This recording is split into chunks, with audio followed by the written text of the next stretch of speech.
ऐसी भोली सूरत बना तो है कि दंड देने की शपथ भी ली हो तो स्वयं पर ही लज्जा आ जाए। अब मान भी जाओ यशोदा, बालक ही तो है। छे बालक ना है, ये तो छलिया है। अपनी बात मनवाने के लिए अनेकों उपाय करतो है जे, और फिर पूरे गांव में बताता फिरतो है कि मैया को मनाना कितना सरल है। पर अब मैं इसके मन का ना होने दूंगी।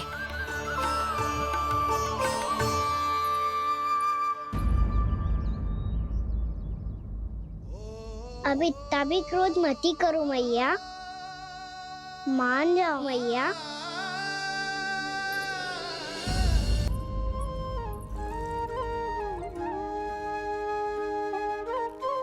छोटा सा मैं बालक मैया, नैना छोटे छोटे से, कैसे तुमको भा रहे इनमें आंसू मोटे मोटे से। कर दो क्षमा त्रुटि को मेरी, भूल भी जाओ ना, मान भी जाओ ना मैया, आप मान भी जाओ ना। अपने प्यारे कान्हा को अब हृदय से लगाओ ना। सुनो मैया, तुम्हारा कन्हैया सच में भोला भाला है। जानती हो सब तुमने अपने आंचल में मुझे पाला है। ममता दी है, प्रेम दिया है, अच्छे अच्छे से संस्कार दिए। बदले में मैंने तुमको बस केवल कष्ट ही कष्ट दिए। पलकों में बैठाया तो मुंह फेर के जाओ ना, मान भी जाओ ना मैया, आप मान भी जाओ ना। अपने प्यारे कान्हा को अब हृदय से लगाओ ना। अपने प्यारे कान्हा को अब हृदय से माता माता तू ही सारे जग की है विधाता। प्रेम है तेरा ऐसा निराला, विवश होकर आए जग पाला।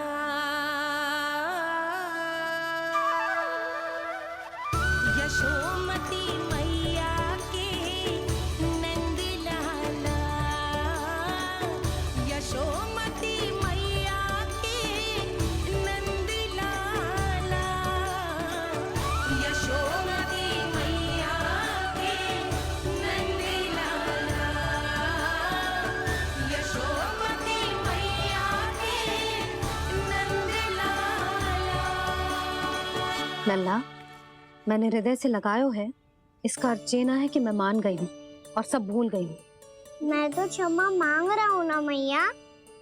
ना कान्हा, भूल हो जाने पर केवल क्षमा मांगना पर्याप्त ना है। सबसे पहले तुझे ये स्वीकार करना पड़ेगा कि तुझसे भूल हुई। फिर तेरे मन में क्षमा भाव होने चाहिए। तुझे ये आभास होना चाहिए कि जो हुआ वो अनुचित है। फिर तुझे अपनी भूल से सीख लेनी चाहिए कान्हा। और चौथी बात, अविलंब अपनी भूल सुधारने का प्रयास करना चाहिए।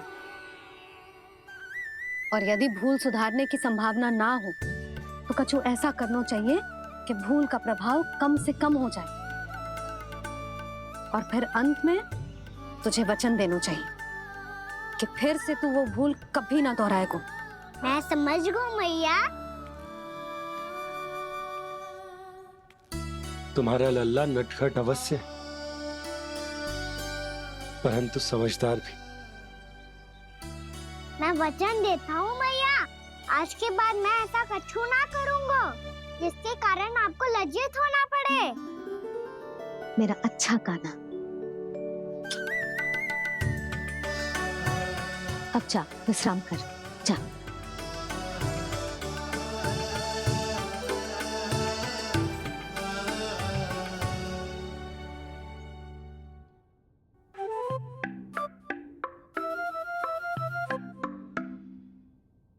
अभी अभी छोटी माँ मानी है, अब तुम फिर से कोई योजना मत बना लेना।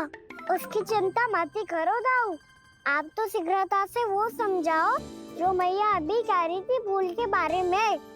क्या नहीं करना है? तो क्या तुम्हें छोटी माँ की बात समझ में नहीं आई?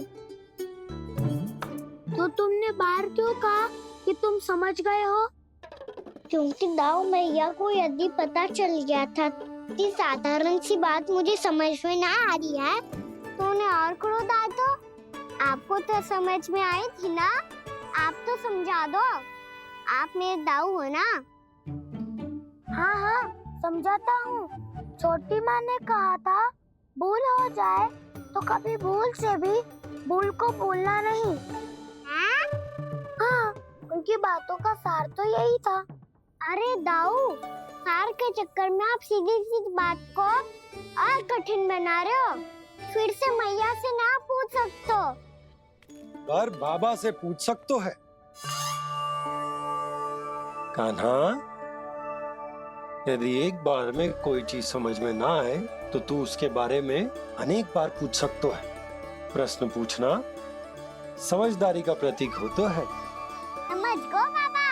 तेरी मैया केवल इतना ही कहना चाह रही थी कि जब कोई भूल हो जाए तो उसे मन से स्वीकार करना चाहिए और उसके बाद हमें हो सके तो उस भूल को सुधारने का प्रयास करना चाहिए। और अंतिम और सबसे महत्वपूर्ण बात ये अवश्य याद रखना कि उस भूल को दोबारा भूल कर भी ना करना है। समझ गो बाबा। चलो तुम दोनों बातें करो, मैं जाता हूँ।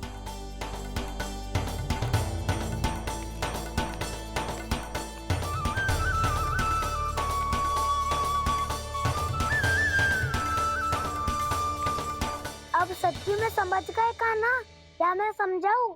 नाना दाऊ, आप तो रहने ही दो। तो बताओ, अब तुमने जो हानि की है उसे सुधारने के लिए अब क्या करोगे तुम? एक उपाय है, पर मुझे उसके लिए सहायता की आवश्यकता पड़ेगी। किसकी सहायता? उन्हीं की जिनके पास उपहारों का भंडार है। उपहार भंडार का ना?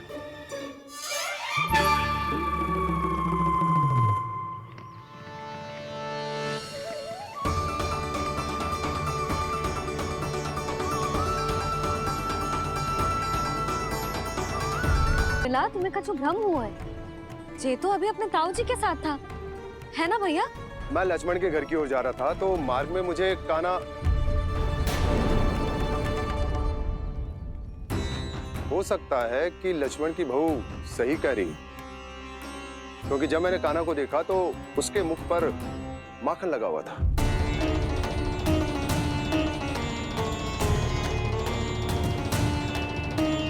कान्हा, मैया चोरी तो तब होती है ना जब हम किसी को बिना बताए उसके यहाँ से कछु खा ले, है ना? पर इनके यहाँ तो द्वार खुला था, मटकी खुली थी और इस फेम भी तो सामने बैठी थी। कान्हा, तूने काकी से अनुमति ली थी? मुझे लगा कि इन्होंने बुलाया है मुझे।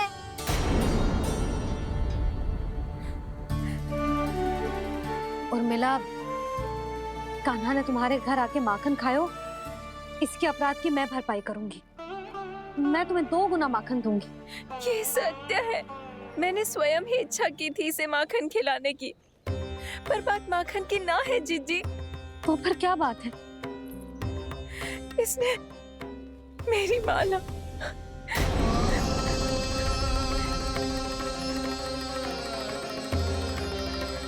उर्मिला,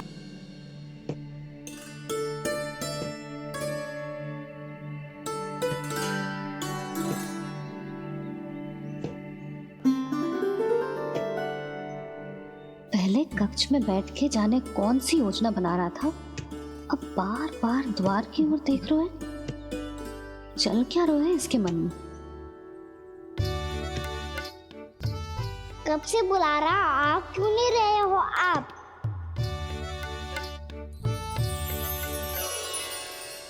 आप बुलाएं और कुबेर ना आए, ऐसा कैसे हो सकता है प्रभु?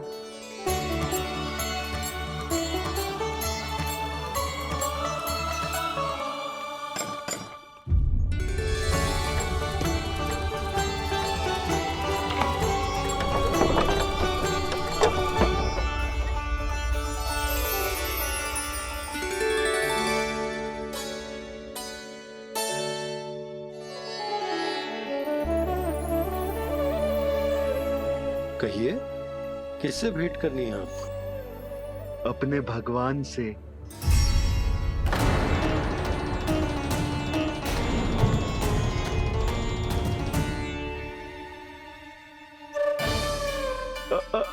आपसे ही भेंट करनी है नंदराज जी। प्रणाम। प्रणाम। ग्राहक ही तो विक्रेता का भगवान होता है ना। वो क्या है, मैं घर घर जाकर रत्न और आभूषण बेचने का कार्य करता हूँ। तो आप स्वर्णकार हैं? हाँ। क्षमा करना, हमें अभी कछु न चाहिए, आप जा सकते हैं। बाबा देख तो लो, क्या पता कछु विशेष हो इनके पास। वैसे मैया ने अभी अभी वो माला नई काकी को दी है। अवश्य ही बाबा और लल्ला दोनों ने मिलकर कोई योजना बनाई है। स्वर्णकार जी, आपके पास मेरी प्यारी सी मैया के लिए कोई विशेष हार होगा? कछु विशेष हो तो ही दिखाना। हमारी राजरानी का मन जीतना इतना आसान ना है। ना ना, इसकी कोई आवश्यकता ना है। क्या आपको सच्ची में ऐसा लगता है कि मैं एक माला के कारण क्रोधित हूँ?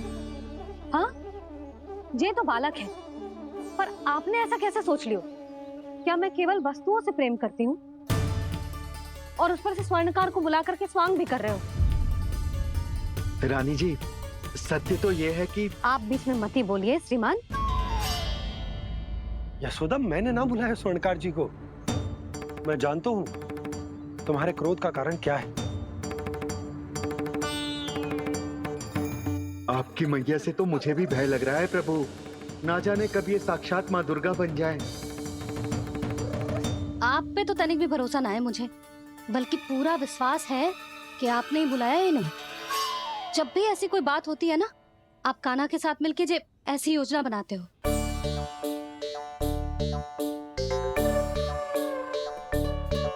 नहीं, मैं इनके बुलाने से नहीं आया हूँ। मैं श्री नारायण की इच्छा से आया हूँ, श्री नारायण की सौगंध। मैंने सोचा कि यहाँ आकर एक दो हार तो बिक ही जाएंगे। और यहाँ वृंदावन की रानी जी जो रहती हैं,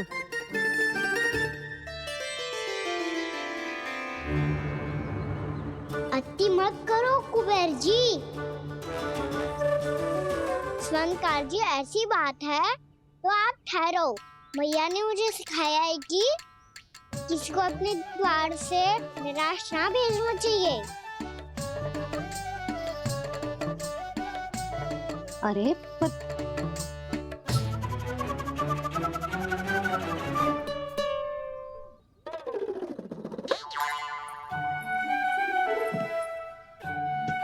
चिंता मत करो, इनके क्रोध में भी प्रेम ही छिपा होता है। बात अनोखी है ये, इसलिए आपको ये अनोखा दूल्हा बाहर दिखाओ।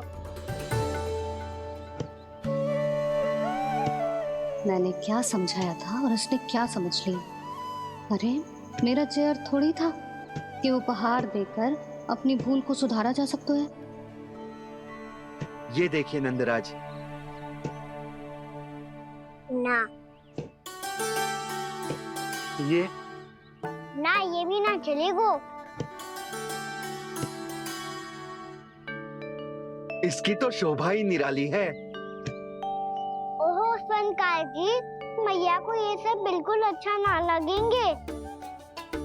कुछ विशेष दिखाओ ना, कछु अनोखा।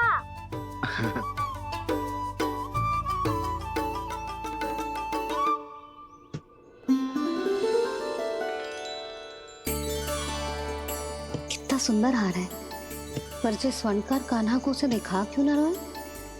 वो तो मेरे सभी वस्त्रों के साथ जचेगा, बहुत खिलेगा मुझ पे। स्वयंकार जी, आप ये वाला दे दो मैया के लिए।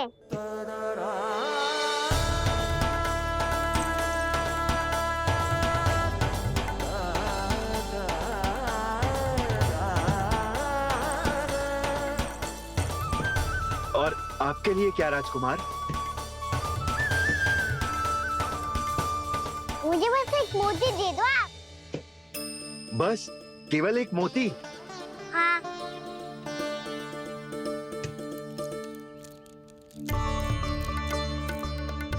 ये रानी जी के लिए माला और ये राजकुमार जी के लिए मोती।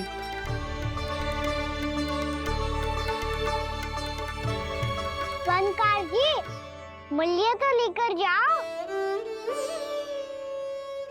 हाँ, प्रभु के दर्शन मिल गए, और क्या चाहिए मुझे? जो ठीक लगे वो दे दीजिए। प्रणाम प्रणाम।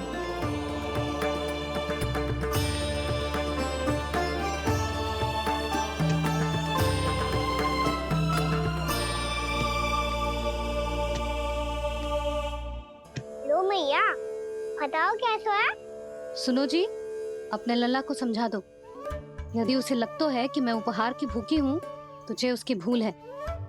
अरे उपहार ना है मैया, ये तो साक्ष्य है कि मुझे ये भूल समझ में आ गई है, और ये भी समझ आ गया है कि कैसे आज मेरे कारण मेरी मैया को लज्जित होना पड़ो।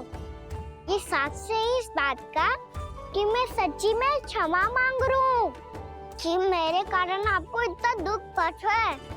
ये इस बात का भी साक्ष्य है कि मैंने अपनी भूल से सीख ली है कि मैं यदि कछु अनुचित कार्य करता हूँ तो पहली अंगुली मेरी मैया के ऊपर उठती है। तुझे जो आभास होना चाहिए कि जो हुआ वो अनुचित है, फिर तुझे अपनी भूल से सीख लेनी चाहिए कान्हा।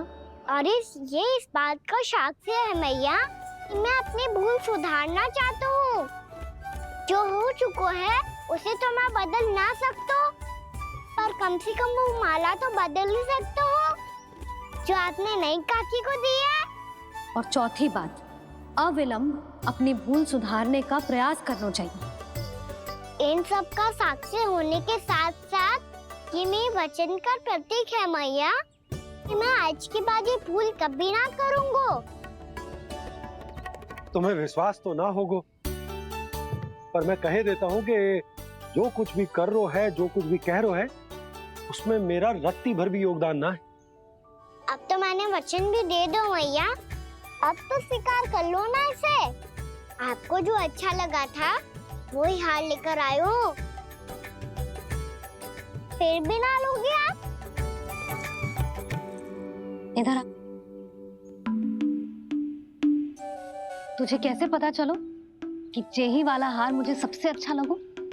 एक लल्ला को अपनी मैया की रुचि पता चलनी चाहिए ना।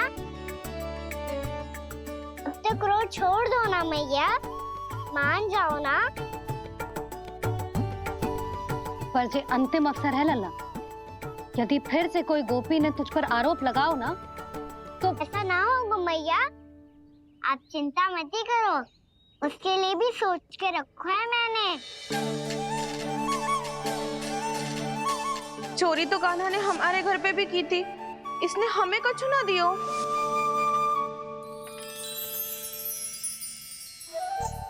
जे एक मोती तो किस किस को देगो? मैया मन में आपने ही कही थी ना, एक बीच से पूरा वृक्ष उगा तो है। तो तू इस मोती को बोएगो? हाँ, जो उस मोती को बोएगो उसमें से वृक्ष उगाएगो और जब उसमें मोतियां आएंगी तो जो सारी गोपियों को देगो ना लल्ला। आपने तो मेरा मन पढ़ लियो मैया। अरे पर